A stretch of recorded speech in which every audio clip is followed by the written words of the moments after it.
What's up, Guide and Bolt fans? This is Nick, and today I'm going to show you how to cold start a Prorun chainsaw. So, Prorun, I got this from Menards. I'm sure it's sold other places, but that's where I got this one. First, I'll just go ahead and walk you through the process, and then I'll actually show you myself going through the process. So, step one is going to be safety. You're going to want to go ahead and engage the chain brake. Right now, this is not engaged, so the chain... it'll move here if I just go ahead and grab it with my hand and try to spin it. So that'll be the first step, is just to make sure that that's engaged. Second step is you're going to go ahead and turn the engine switch from the O position to the on or I position. So that's just a matter of popping that up. Third step is going to be pressing the primer bulb up to 10 times. Basically, you just want to go ahead and prime the bulb until you see it start to fill with some fuel. Next step is going to be going ahead and turning on the choke. So this is the choke right here. I'll just go ahead and pull that choke out. At that point, once you have primed it and have the choke on, you're going to go ahead and just stick your foot right there, obviously. You're going to stick your other hand right here to kind of secure it to the ground so it's not jumping around. And then you're going to grab the pull throttle, or the pull start, and just crank on this until the engine sputters.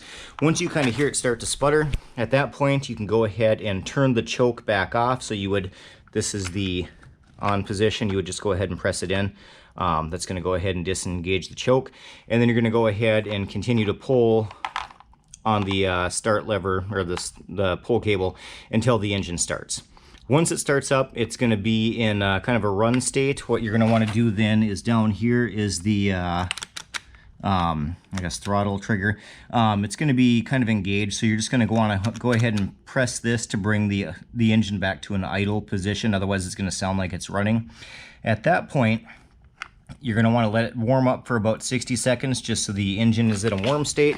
And then once you're ready to cut, you can go ahead and disengage the brake here on the chain. So that's the process. Let's go ahead and run you through it so you can see it in action. And I'll just, I won't take as long to explain it as I run through it here, just so you can see the whole thing play out.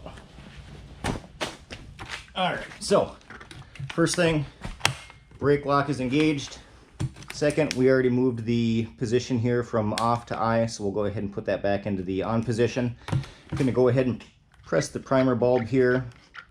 I'm not counting, but I'm just going to do it till it fills with gas. So now you can see the gas is in there, hopefully. We're going to go ahead and put the choke on. Now we're just going to go ahead and pull on this until it sounds like it's going to start. Move this back a little bit here so you can see it. All right, so there's the kind of sputter that we were looking for.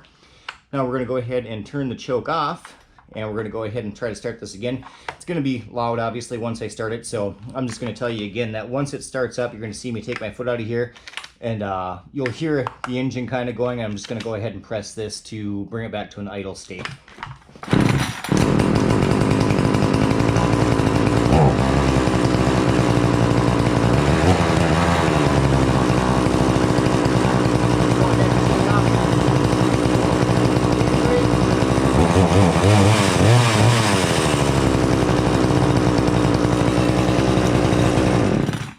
And then just move this engine switch to the O or the off position to turn it off. And that is the process. It actually didn't sound like it, I don't know why, but it didn't sound like it was engaged there.